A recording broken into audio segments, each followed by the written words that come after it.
네, 방금 전에 원래 가지고 있던 어떤 아이디어가 있었는데 그 아이디어가에 대한 좀 진도가 갑자기 이렇게 파바박이 일어나면서 그 부분에 대해서 좀 더 그 이게 이렇게 진도가 갑자기 막 나가니까 좀 빨리 기록을 해놔야겠다는 생각이 들어서 이렇게 기록을 하게 되었습니다. 오늘 오늘은 이 기록에는 그 미리 준비된 PPT 자료가 없기 때문에 그 점은 좀 양해를 부탁드리고, 근데 그게 아마 중요하지는 않을 것 같습니다. 왜냐하면 이게 전달력이 PPT에 의해서 좀 떨어질 수는 있어도 이 아이디어를 충분히 이해하신 분들은 그 아이디어 자체만으로 굉장히 영감을 크게 받으셔서 어, 그런 게 뭐 PPT에 있든 없든 상관이 없고 그냥 이 아이디어만으로 굉장히 어떤 동기부여가 되고 뿐만 아니라 음, 빨리 이 계획을 실현하고 싶다라는 생각이 드실 거라고 저는 생각이 들기 때문에 그런 부분에 있어서는 어, 그래서 또 PPT를 굳이 따로 시간을 들여서 준비하지 않았고 또 PPT를 준비하는 과정에 있어서 지금 이렇게 머릿속에서 아이디어가 이렇게 막 팍팍 떠오르는데 이게 다 날아갈 것 같다는 좀 걱정도 들어서 그냥 좀 무작정 이렇게 진행하게 되었습니다. 그래서 이 화면 공유를 하면서 음, 진행을 해보겠습니다. 그렇죠.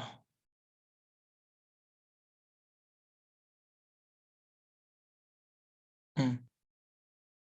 네. 폰트 정보 여기 있고 이제 오늘 아이디어가 있는데 여기 위에도 보시면 아이디어가 써 있지만 오늘의 주제는 바로 어, PAI입니다. PAI. 이 PAI라는 게 무엇인지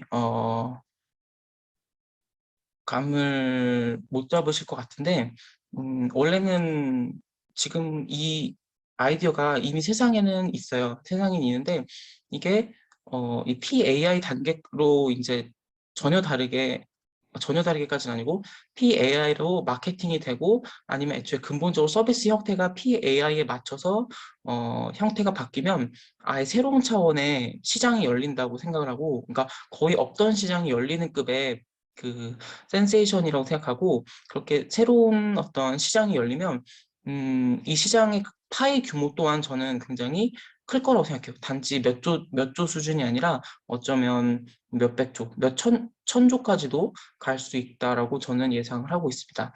음, 그러면 이 PAI라는 게 뭐고 기존에 그게 뭐 이미 있는 그 재화, 서비스는 무엇이냐라고 했을 때 그건 바로 AI입니다.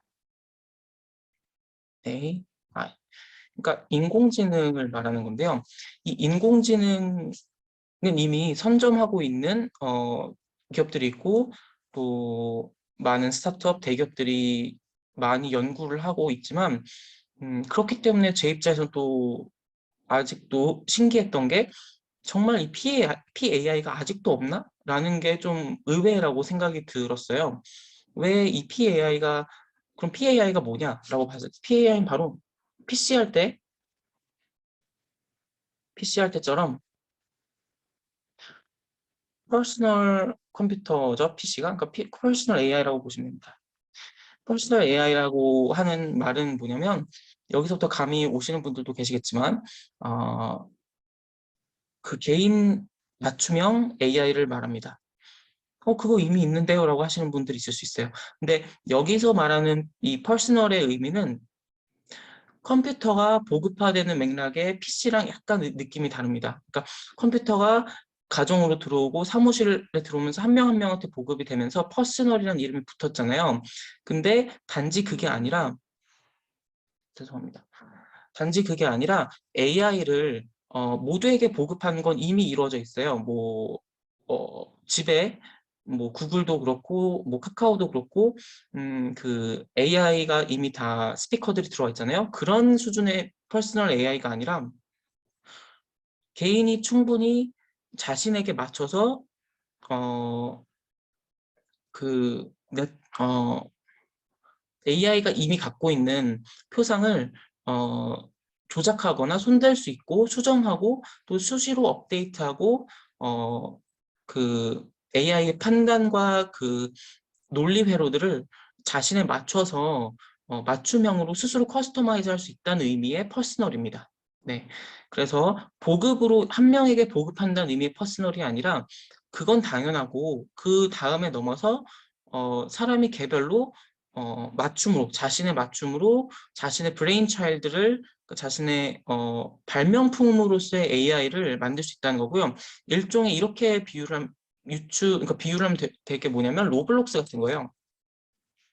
로블록스나 이제 뭐 또 어떤 마인크래프트 같은 걸 보시면 기본적인 그런 그 메타버스들인데 그 메타버스의 기본적으로 어떤 물리적 구조나 어떤 가장 기본이 되는 어떤 원칙들은 개발자가 다 만들어놨죠. 그 범위 내에서 무궁무진하게 여러 조합과 여러 아이디어의 그런 구현을 통해서 다양한 활동이 가능하고 다양한 세상을 만들 수 있고 그런 건데 그런 맥락에서 봤을 때 이 기본적인 AI는 그러니까 기본적으로 그러니까 공부를 시킬 수 있는 AI라는 프레임으로 접근을 해서 누구나 이 AI는 공부시킬 수 있습니다. 심지어 초등학생도 뭐 좀 빠르면 유치원생도 이 AI는 공부시킬 수 있어요. 그럼 공부시키려면 프로그래밍 해야 되지 않나요? 그거를 우리가 해결해줘서 출시하면 되는 거죠.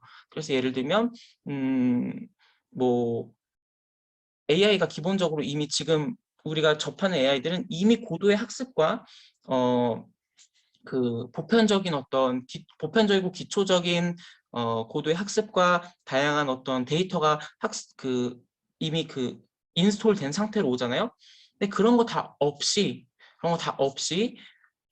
무궁무진한 학습 가능성만 만들어 놓고 그 이후의 학습은 퍼스널하게 커스터마이즈 할 수 있도록 사람들에게 기회를 주는 겁니다.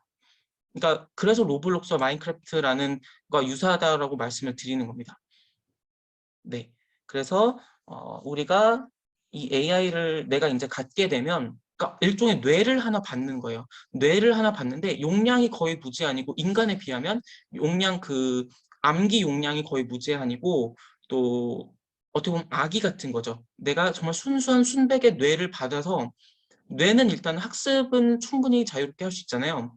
근데 그 안에는 아무런 어떤 논리 구조나 데이터는 없는 거예요. 그냥 기본적인 세상의 원리, 뭐 상관관계, 인과관계에 대한 그런 기본적인 모듈만 있고 나머지 그 이후에 구체적인 콘크리트하고 세부적이고 스페시픽한 지식은 그 AI를 그 AI를 습득한 그 소비자, 주인에게 온전히 맡겨지는 겁니다.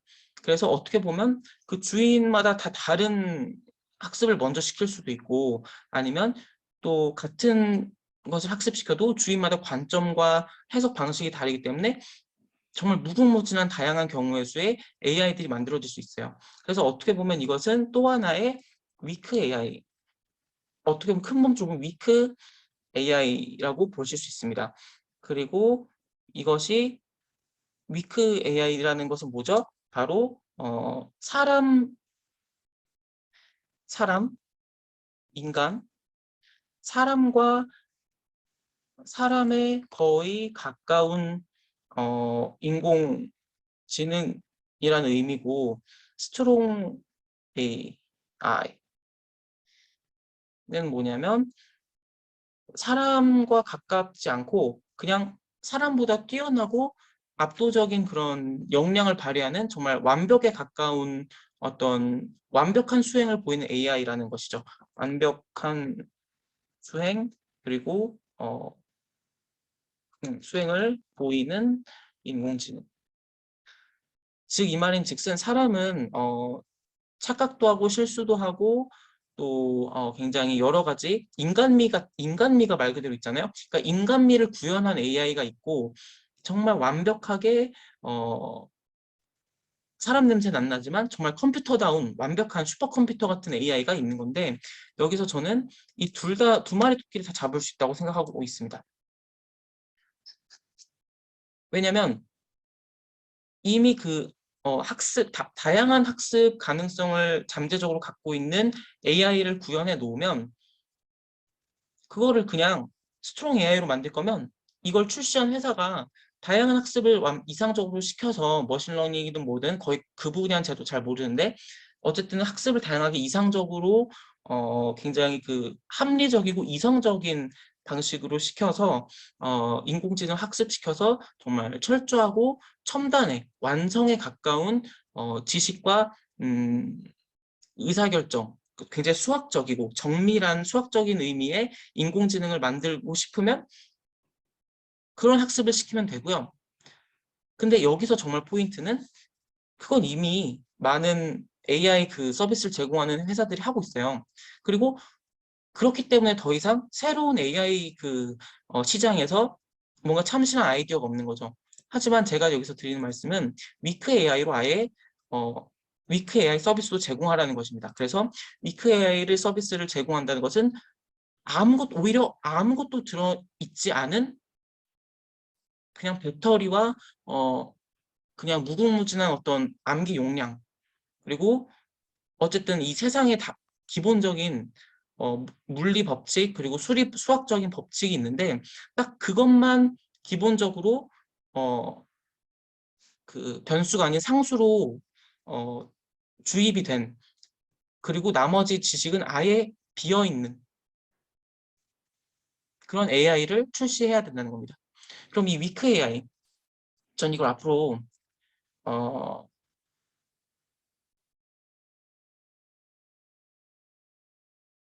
뭐라고 부를 건데요. 그냥 그냥 제가 임의로 붙인 명칭입니다. 이 모우라는 그 위크 AI가 제가 지금 하나를 샀어요. 위크 AI를 제가 샀으면 이것이 어떻게 되냐면 제가 이제 이 상자를 언박싱 합니다.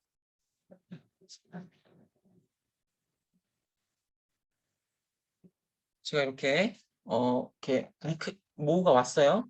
자, 모우를 언박싱 해보겠습니다.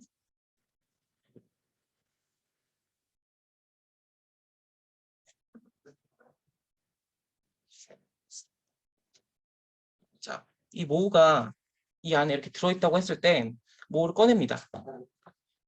모우를 꺼내고 이게 뭐 USB일 수도 있고 아니면 그냥 이런 어떤 다마고치처럼 돼 있을 수도 있고 아니면 CD 형태일 수도 있다고 저는 생각을 해요. 아니면 애초에 그냥 이렇게 할 필요 없이 핸드폰 같은 걸 수도 있지만 그렇게 할 필요 없이 애초에 뭐 인터넷을 통해서 웹사이트 상으로 그 R 소프트웨어처럼 이렇게 보급을 할 수도 있다고 생각합니다.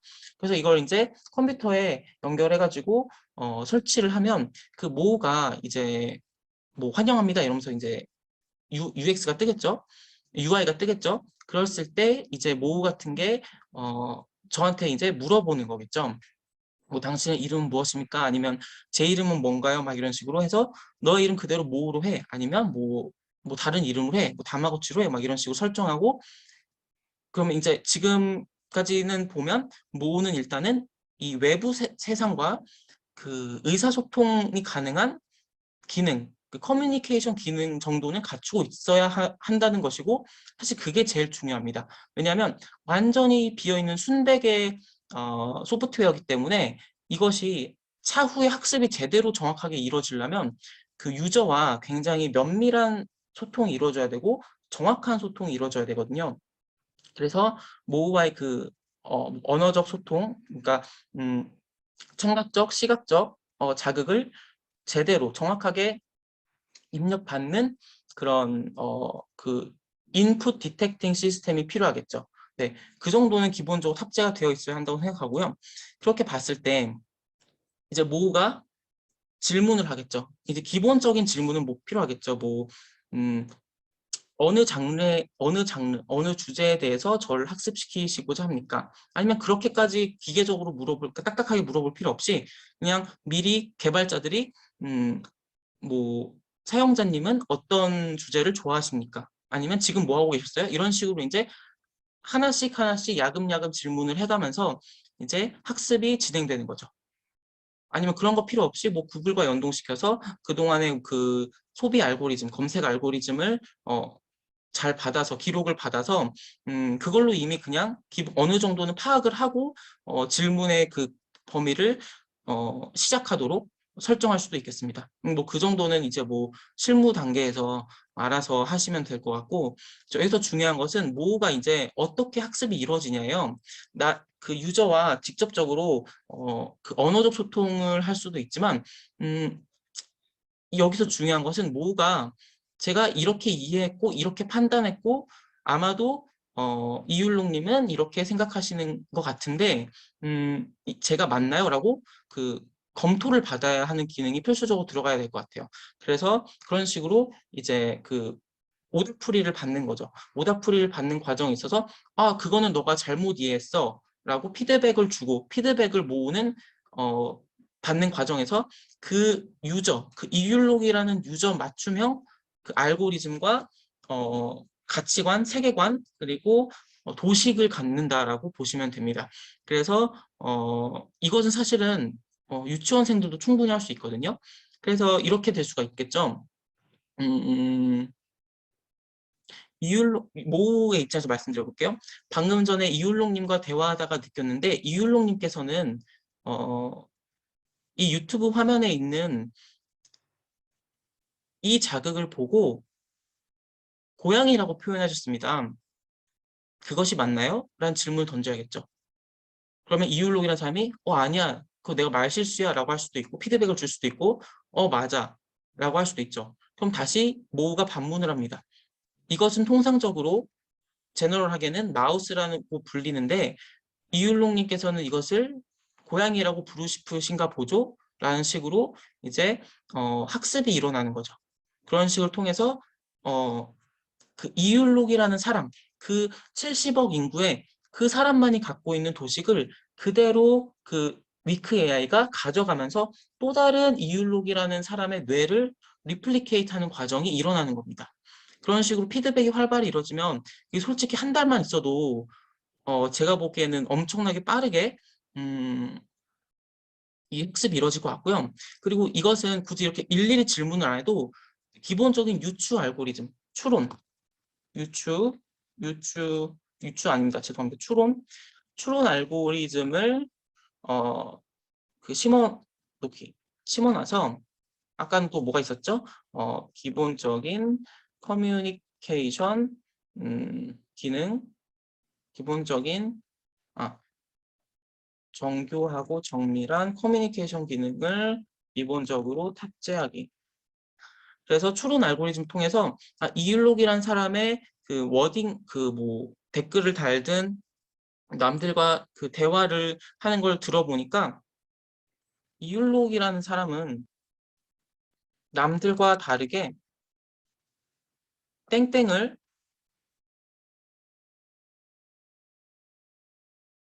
마우스를 고양이라고 여기고 여긴다, 주장한다, 믿고 있다.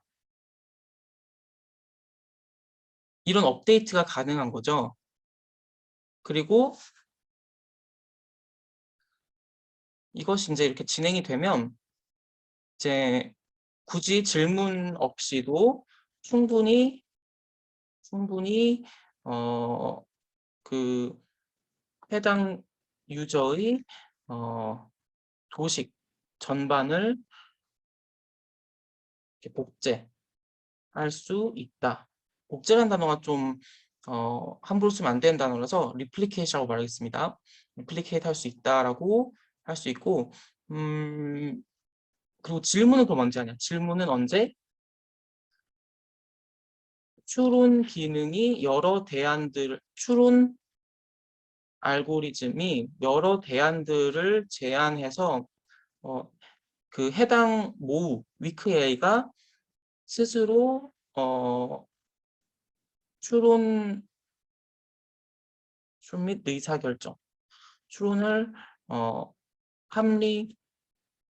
합리적으로 하기 어려울 때 질문을 한다. 뭐 이렇게 하면 되겠어요.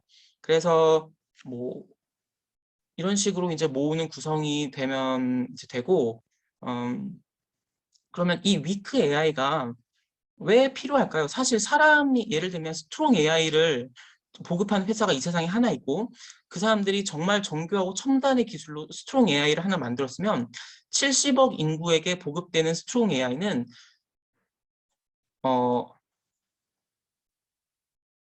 한 개의 버전이 70억 개, 전 세계 70억 인구에게 전 세계적으로 보급됩니다.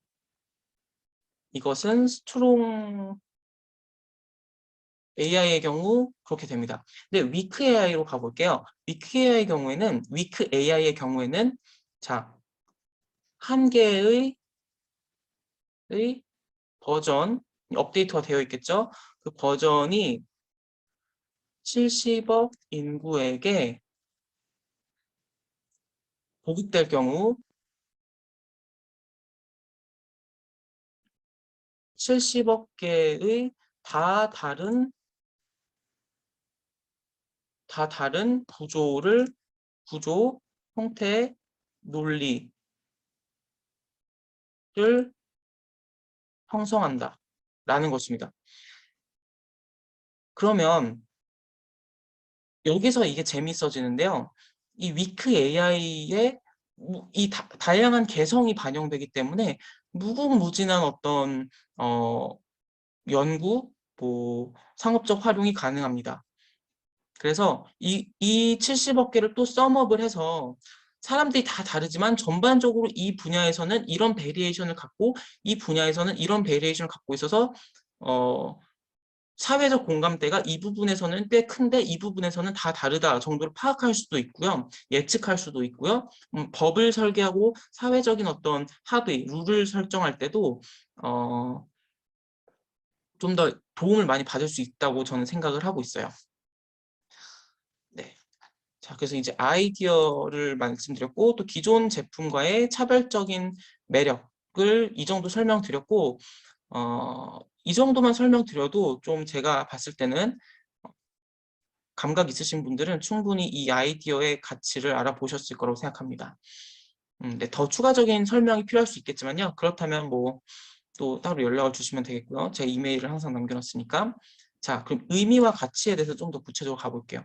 이 의미와 가치에 대해서 저는 인문철학적 의미, 상업적 가치, 활용 가능성이라고 말씀드렸는데 언뜻 앞에서 말씀드렸지만 여기서 좀 더 구체적으로 들어가 보겠습니다.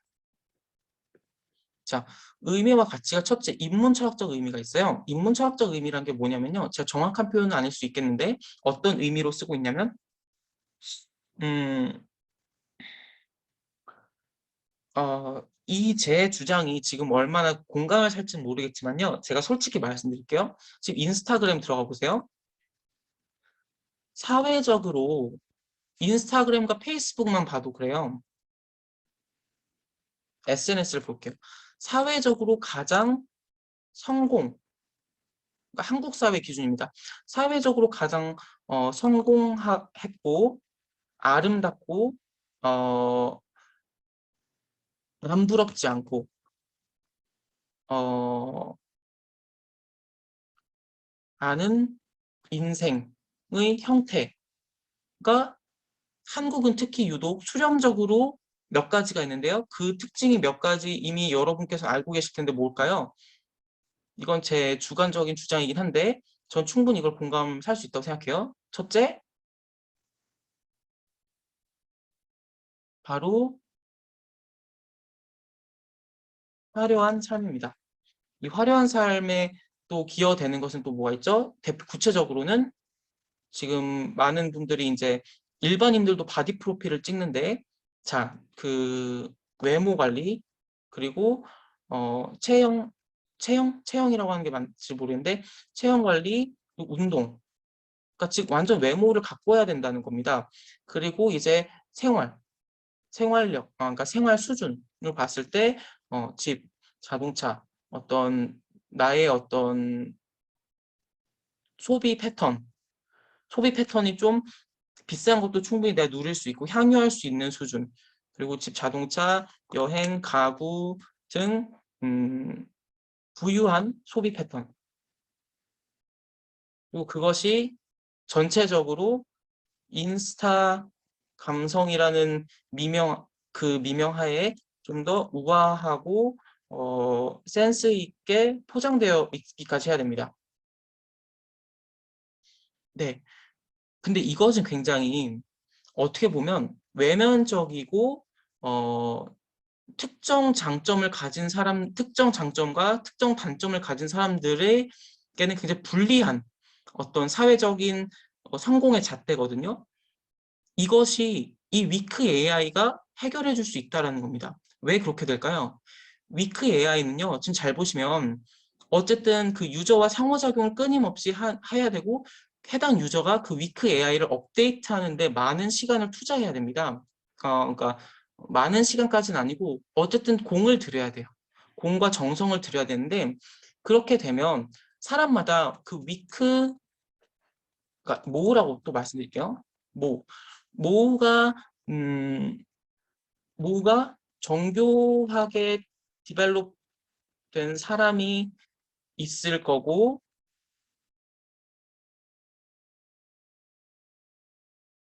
방치된 사람이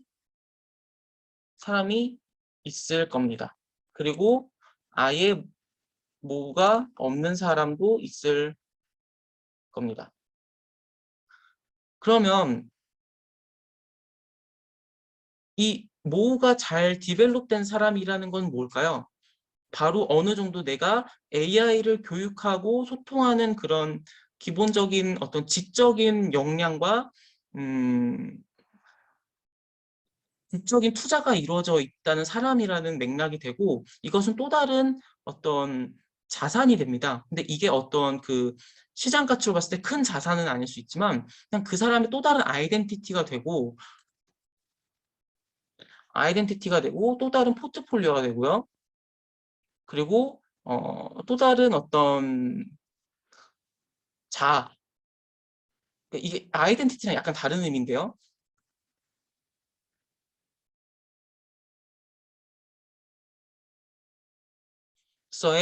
아이덴티티와 구별된 의미로서의 자아를 갖추게 되고, 그러니까 즉, 내 모호를 내가 정교하게 투자하고 정말 나다운 모호, 그러니까 이율록다운 모호를 만든 이율록이라는 사람은 자신을 더 돌아보고 자신을 더 어, 정교하고 다듬는데 더 시간을 투자한 사람이란 인상 형성이 가능한 것이죠. 그렇기 때문에 역설적에도 자신을 돌아보고 성찰하고 내면을 가꾸는 활동을 소홀히 하지 않은 사람이라는 인상 형성이 가능한 것입니다. 즉, 지금 여태까지 한국 사회에서 보편적으로 통용되고 있고 형성되고 있는 그리고 굉장히 고질적인 부분이기도 한데 그런 사회적으로 피상적으로 화려한 삶을 카운터링 이렇게 그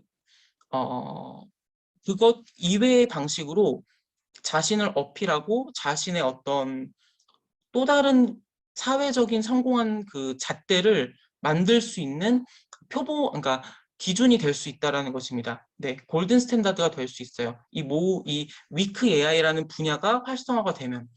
네, 그렇습니다. 자, 그리고 이제 좀 잠깐 언급해야 되는데 이 아이덴티티는 뭐냐고 말하면요. 자, 모우를 자, 이 모우가 사람이 다 70억 개가 있어요. 70억 개가 보급되었고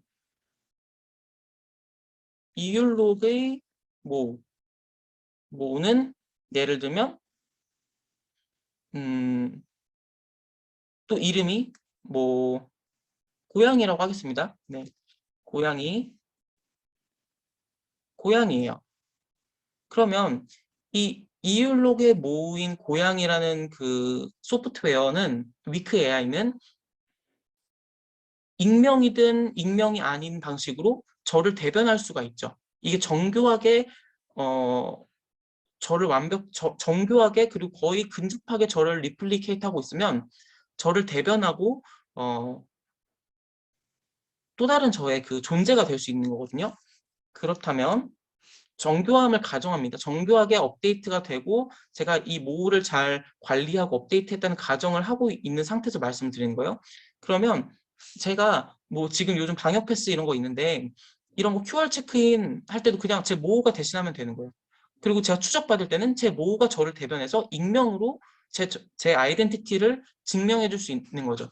그래서 제가 추적은 되면서도 저라는 사람 자체는 공개가 되지 않기 때문에 그 어, 직접적인 제 정체가 노출되지 않으면서도 저를 완벽하게 대변해 줄 수 있는 대체적인 그런 존재가 생기는 겁니다. 네. 그렇기 때문에 그런 의미에서는 저를 추적해야 되지만 어떤 개인정보 이슈가 우려되는 사람 입장에서도 부담이 덜하고 제 입장에서도 제 자체의 존재가 고양이만으로 이율록이라는 사람을 볼 수는 없잖아요. 그렇기 때문에 고양이라는 사람이 퍼스널하게는 저로 연동이 돼서 저에게 메시지는 전달이 되지만 그 사람들이 고양이라는 사람을 보고 아 이거는 수원에 사는 누구다라고 추적은 불가능한 거죠. 그렇기 때문에 그런 의미로 누이 좋고 매부 좋은 방식의 아이덴티티를 제공할 수 있다는 겁니다. 익명 방식으로든 익명이 아닌 방식으로든 활용하는 건 마찬가지지만 일단은 익명 방식 차원에서는 제가 그렇게 말씀을 드린 겁니다. 그리고 포트폴리오라는 것은 또 다른 나 자신이고 나의 삶이고 또 이것은 단지 그것뿐만 아니라 그건 블로그도 마찬가지지만 더 너머로 나의 사고 방식, 나의 뇌와 도식 구조 그대로를 학습하고 리플리케이트하고 있기 때문에 이 모우라는 것이 굉장히 내가 떳떳한 사람이고 내가 충분히 괜찮은 사람이라는 자신감만 있으면 이것을 포트폴리오로서 누군가에게 대신 나 대신 면접 보고 와라고 할 수도 있는 부분인 것이죠. 그 추가적으로 이 모우는 나라는 사람이 거의 슈퍼컴퓨터처럼 무한에 가까운 암기 능력을 갖고 있다면 학습을 할 수 있다는 가정을 하면 그 사람은 그런 지식을 바탕으로 아마 이런 판단을 할 거야라는 응용 능력까지 갖추게 될 수 있고요. 그것은 좀 나중에 좀 더 디테일하게 언급이 돼야 될 부분이지만 그렇게 된다면 나는 아직 어디까지는 지식이 없어요. 세계사 측면에서 1772년에 무슨 일이 일어난지 난 몰라요. 하지만 모으는 그런 그 백과사전적인 지식은 또 학습할 수가 있죠. 그런 라이브러리를 내가 학습을 시키면 그러면 모으는 이율록이라는 사람이 여태까지는 이런 정보들을 이런 대상들을 가지고 이런 시뮬레이션을 해서 이런 판단과 생각을 펼쳤다. 아마도 높은 확률로 그래 왔다. 그렇기 때문에 이율록 씨는 이런 지식과 이런 데이터를 바탕으로 본인은 정작 그런 지식과 데이터가 없어도 왜냐면 그걸 학습하려면 평생이 걸리기 때문에 하지만 모고는 AI이고 그 암기 용량이 거의 무한에 가까울 것이기 때문에 그것을 바탕으로 그 사고 전환 능력만을 바탕으로 충분히 이율록이라는 사람이 AI로 재탄생한다면 이런 수행과 역량이 가능하다. 이런 아이디어를 생산해낼 것이다라는 것을 충분히 시뮬레이션 해줄 수 있는 가치도 있는 것이죠. 그리고 그런 것이 누적이 되면 충분히 포트폴리오로서 작용할 수 있고 이것이 더 활성화가 되면 단지 포트폴리오가 아니라 그냥 어떤 전문적인 이렇게 될 수 있죠. 이율록이라는 사람은 이런 방식으로 사고방식을 하는 사람인데 그 사고방식 방식도 여러 개가 조합이 있겠지만 어쨌든 그냥 그런 게 하나라고 가정하면 이런 사고방식 타입을 가졌는데 그 사람은 세계 지리 아니면 생명공학 쪽으로 지식을 학습하면 백과사전 수준만큼 지식을 학습하면 그 분야에 있어서 아마도 이런 전문가로 거듭날 것이다라는 어떤 시뮬레이션과 예측까지도 가능한 것이고 내가 그걸 굳이 학습하지 않아도 모호가 대신 나를 그 분야의 전문가로 로서 활동을 할 수도 있는 거죠. 그 과정에선 물론 이 개발사와 모호 개발사와 그리고 그 모호 해당 그 소유자의 그 동의가 필요하겠죠. 모호한테 명령을 내려야겠죠. 지금 내가 이율록 씨가 갖고 있는 지식만을 바탕으로 그 논리 전개를 시켜.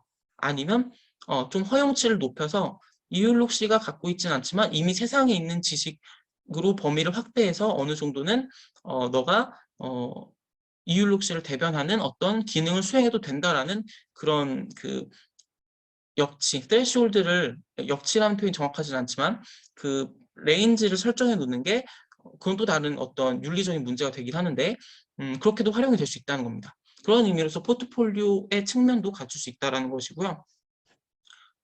자, 그리고 이제 자아는 아까 말씀드렸어요. 이제 충분히 내면을 갈고 닦은 사람이고 충분히 어떤 떳떳한 사고방식을 갖고 있는 사람으로서 세상 밖으로 모호를 꺼낼 수 있는 사람이라면 그리고 그것을 정교하게 다듬었다면 그것이 또 다른 사람들의 선망을 받을 수 있는, 요즘은 여태까지는 다른 내 몸매, 내 스펙, 내 어떤 직장, 아니면 내 부동산, 아니면 내 인스타그램 올리는 어떤 취미 생활들이, 그런 사진들이 화려한 삶이 피상적인 화려함이 어떤 선망의 대상이었으면 이 모호를 통해서 내 내적인, 내 뇌적인 부분, 뇌색남적인 부분, 뇌생녀적인 부분이 어떤 그 선망의 가치로서 될 수 있고, 그런 것은 어떻게 보면 사람들에게 beacon of hope이 될 수가 있죠. 왜냐하면 beacon of hope, 왜냐하면 내가 굳이 저런 피상적인 가치를 위해 열심히 살지 않고 정말 내 내면의 가치를 갈고 닦으며 살아도 지식인으로서 아니면 어떤 학생으로서 충분히 매력 있는 사회적인 존재가 될 수 있구나, 그런 사회적인 정체성을 인정받을 수 있구나라는 희망이 되는 상징물이 될 수 있다는 것, 상징적인 메시지도 될 수 있고요. 그런 의미의 인문 철학적인 의미가 있다는 겁니다. 네, 자, 다음으로 상업적 가치 말씀드리겠습니다. 자, 모는 이제 지금 말씀드린 것만 해도 지금 상업적 아이디어가 너무 많죠. 근데 제가 생각한 또 다른 상업적 아이디어는 이겁니다. 바로 롤처럼 리그를 만들어서, 리그, 스펠링 리그 맞죠? 리그를 메타버스 리그를 만들어서 모끼리 경쟁시키고 최고의 모를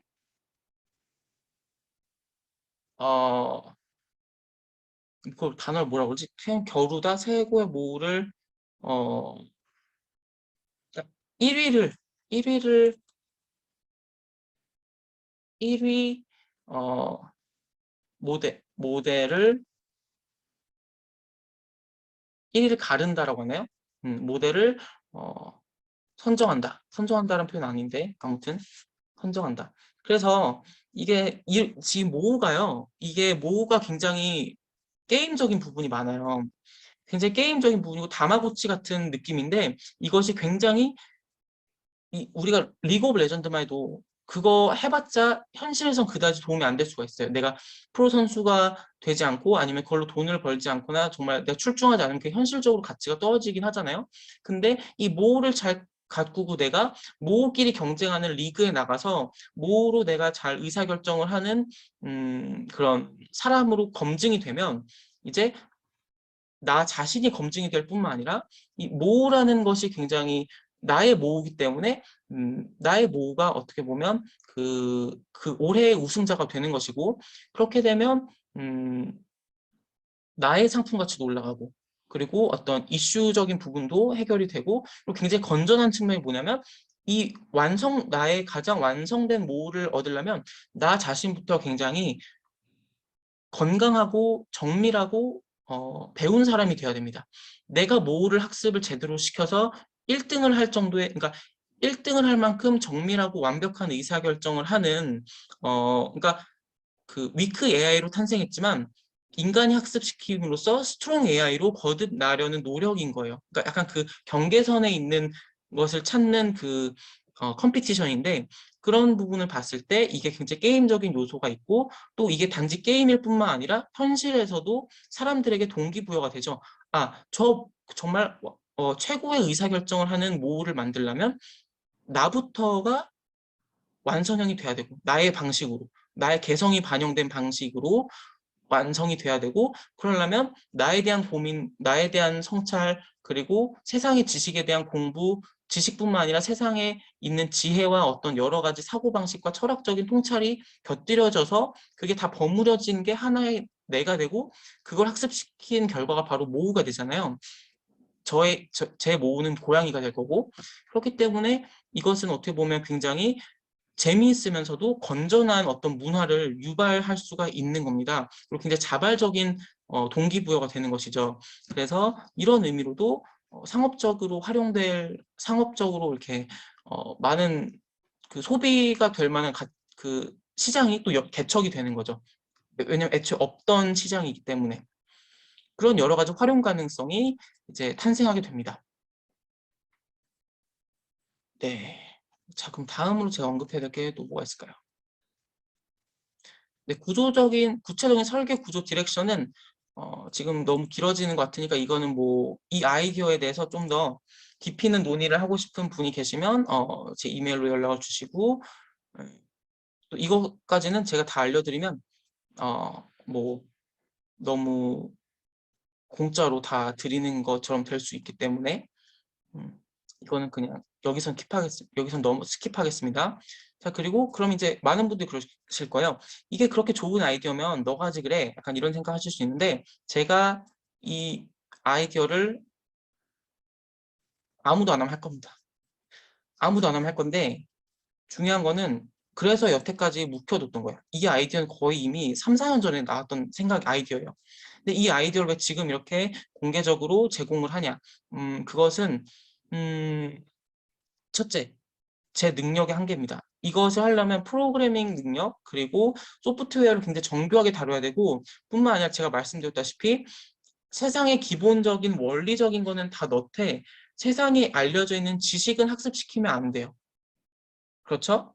그렇기 때문에 그것을 구분하는 능력은 제가 되지만 그것을 구현하는 능력까지 그러니까 그것을 판단하고 세상의 기본 원리와 그 법칙, 물리적 법칙, 수학적 법칙, 우주적 법칙 이런 것들을 기본적으로 탑재하고 있는 그 알고리즘 아니면 어떤 그런 도식을 갖고 있는 어떤 소프트웨어인데 그것은 굉장히 또 다른 연구 주제일 수도 있거든요. 저는 기본적으로 그것은 상관에 대한 학습, 상관관계에 대한 학습, 콜릴레이션에 대한 학습이라고 기본적으로는 생각하지만 그것을 어떻게 제가 프로그래밍을 통해서 구현하는 법지를 제가 아직은 제가 모르기 때문에 그런 부분이 있고요. 그러면 그것을 프로그램 좀 공부해서 하면 되지 않냐라고 하실 수 있는데요. 여기서부터는 제가 직접 말하긴 그렇지만 그거 일일이 프로그래밍 공부하고 몇 년 써서 이거 모의에만 시간을 3, 4년, 5년 쓸 바에는 제가 이거 말고도 아이디어가 너무 많기 때문에 그리고 제가 이미 하고 있는 본업이 있기 때문에 이것을 그냥 누군가에게 이 아이디어는 무료입니다. 이거 하세요라고 제공하는 게 더 빠르고 저는 제 아이디어가 누군가에게 채택이 돼서 실현되는 것만으로 저는 보람을 느끼는 사람이기 때문에 그다지 어, 앞으로 있을 3에서 5년, 그러니까 그 이상의 시간을 이 모으에만 투자하고 싶지 않기 때문에 그래서 지금 이 모으를 누군가에게 지금 보이지 않는 누군가에게 이렇게 던져주고 있는 겁니다. 이 아이디어는 무료니까 선착순이고요. 빨리 가서 만약 이 아이디어가 좋다고 생각하시면 빨리 가서 본인께서 구현하시면 되겠습니다. 네, 이 정도 말씀드리면 될 것 같고 지금 보시면 선생님들께서 여기까지 이것을 다 쫓아오셨는지 모르겠어요. 또 분명 누군가 질문이 있을 거고 누군가는 애초에 불셋이라고 생각해서 여기까지 애초에 쫓아오지 않으신 분들도 계실 거라고 생각하는데 원래 다 그런 겁니다. 원래 다 그런 거고 그 와중에도 제가 이렇게 정말 그 체계적이지 않고 전달력이 떨어지는 방식으로 말을 해도 캐치하시는 분이 있을 거예요. 그 가치를 그리고 알아들으신 분들이 있을 텐데 그럼 그분들께서는 이제 궁금증이 막 생기실 거고요. 그래서 이 부분은 어떻게 해결해야 된다고 생각하세요? 아니면 그걸 말하지 않아도 이미 그건 이렇게 해결하라는 의미겠구나라고 알아서 또 추론이 되신 분들도 있을 거고요. 그런 분들께서는 아마 이 아직 미개척된 이 재화는 어, 그 골드러시를 유발하는 황금어장이라고 저는 생각하고요. 뭐 제가 이런 저작권이나 크레딧을 원하는 건 아니지만 이 아이디어의 시초는 저에게 있다는 것 정도만 어딘가에서 밝혀주시면 그걸만으로 저는 보람을 충분히 느낄 것 같습니다. 네. 제가 그 구체적인 설계, 구조, 디렉션, 이건 아까 제가 말씀드린 그거예요. 상관관계 이슈. 그리고 이거를 어디까지 윤리적으로 이 AI가 그 의사결정을 해야 되냐. 그리고 저는 그렇게 생각해요. 어떤 부분이 있냐면 학습을 시키고 그 유저가 질문을 던지고 대답하는 것까지만 이 AI의 그 활동 반경이 제한되어야 되지, 이 AI가 스스로 결정을 내려서 자의적으로 미리 요구되지도 않은 거를 예측해서 판단해서 진행시켜서 어떤 어레인지를 미리 해놓는 정도까지 그 활동이 허용되면 안 된다고 생각해요. 그 부분 굉장히 엄격하게 규제가 돼야 된다고 생각하고요. 그런 사소하지 않지만 그런 구체적인 여러 이슈들이 또 많을 거예요. 네, 그 부분은 이미 지금 많이 시간이 지났기 때문에 여기서는 굳이 언급하지 않고, 누군가 흥미가 있다면 그것에 대해서도 얘기를 나눌 시간이 있겠죠. 네. 그래서 오늘은 여기까지고요. 제가 그 말 든 적 있다. 마지막으로 왜 제가 모으라고 불렀냐면요. 이 모으 그냥 그거예요. 거울아 거울아, 세상에서 누가 제일 예쁜이 있잖아요. Mirror mirror on the wall. 이거 줄여서 모으라고 부른 겁니다. 그래서 뭐 그 백설공주에서 그 거울이 대답하는 거울이 대답만 하잖아요. 질문에 대해서. 그것도 그 이유가 다 있다고 생각해요, 저는. 먼저 막 걱정해서 주인님께서 이것까지 신경 쓰셔야 됩니다, 이런 말 안 하잖아요. 제가 알기론. 그런데 음, 함부로 입을 놀리는 위크 AI를 만들면 안 된다고 생각하고요. 그리고 왜냐면 그게 다 사람마다 다 개성이 반영돼 있고 다 다르고 굉장히 어떤 스페시픽 특수하기 때문에, 네, 유저 특수하기 때문에 더욱 그렇습니다. 그리고 보편적인 어떤 합의가 일어난 그 학습이 이루어진 게 아니라 굉장히 특수적인 학습이 일어났기 때문에 그런 겁니다. 그런 맥락이고, 또 이제 음, 또 내가 직접 이렇게 뭐 그 고기를 던져주고 그거를 내가 던져준 건 내에서만 학습이 일어나는, 그러니까 그 주인과의 소통에서만 학습하면서 그 주인을 그대로 닮아가는 AI라는 점에서 이 거울아 거울아 누가 제일 예쁘니가 떠올랐습니다. 그래서 그걸 통해서 모으로 하면 저는 좋을 것 같았는데, 이거는 뭐 그 출시하시는 분의 마음이죠. 네, 저는 여기까지 하겠습니다.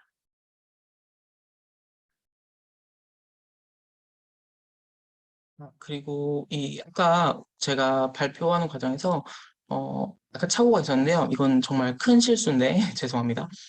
정말 죄송합니다.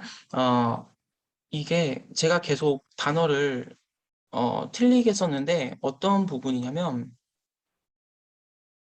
스트롱 스트롱 AI가 아까 제가 말씀드리기로는 인간미가 없는 이라고 했는데, 인간미가 있는 AI가 바로 이 스트롱 AI입니다. 그래서 인간처럼 실수도 하고 착각도 하고 좀 때때로는 비합리적이지만 사람들은 다 공감할 만한 그런 선택을 하는 게 스트롱 AI고요. 그래서 가장 인간을 리플리케이트 한다는 의미로 스트롱 AI고요. 반대로 위크 AI는 이제 인간미가 없고 이제 그 정확하고 정밀하고, 또 이제 그 이성적이고 합리적인, 그러니까 수학적이고 경제적인 의미로 합리적인 AI. 를 위크 AI라고 하고, 지금 보편적으로 서비스가 시장에 나와 있는 게 위크 AI 서비스죠. 근데 저는 지금 계속 선생님들께 제가 그 제안을 드렸던 거는 스트롱 AI입니다. 근데 지금 제가 앞서 계속 그 말씀드린 내용 중에서 일관되게 제가 위크 AI를 스트롱 AI처럼 말했고, 스트롱 AI를 위크 AI처럼 말했습니다. 그러니까 그 부분은 좀 이렇게 제가 착오로 말을 잘못 반대로 한 경우니까 그 부분 좀 유념을 하시면서 이 내용을 어, 이해하시면 되겠습니다. 네. 그래서 제가 원래 의도했던 거는 이제 우리가 스트롱 AI와 위크 AI 서비스를 둘 다 동시에, 그러니까 이미 위크 AI 서비스가 많은데 스트롱 AI를 제공해야 되고, 이 스트롱 AI를 단지 인간과 비슷한 하나의 모델이 아니라 하나의 그 버전이 출시되면 사람이 다 개인별로 가져가서 자기만의 튜닝이라고도 할 수 있고 자신만의 커스터마이징이라도 할 수 있는 방식으로 또 다른 자기 자신을 이제 그 각 개별 AI에다가 그 학습시키는 그런 형태로 스트롱 AI 시장이 전개돼야 되고, 그렇게 함으로써 예상되는 어떤 이득이나 재미 같은 것들이 있을 거고, 그 시장 규모가 아마 정말 천문학적인 수준일 거다라고 말씀드렸습니다. 네. 그래서 용어 표현 그리고 사용에 있어서 착오가 있었다는 점 유념해 주시고, 이 부분은 제가 어, 네, 왜 그랬는지 모르겠지만 네, 틀렸고 죄송합니다.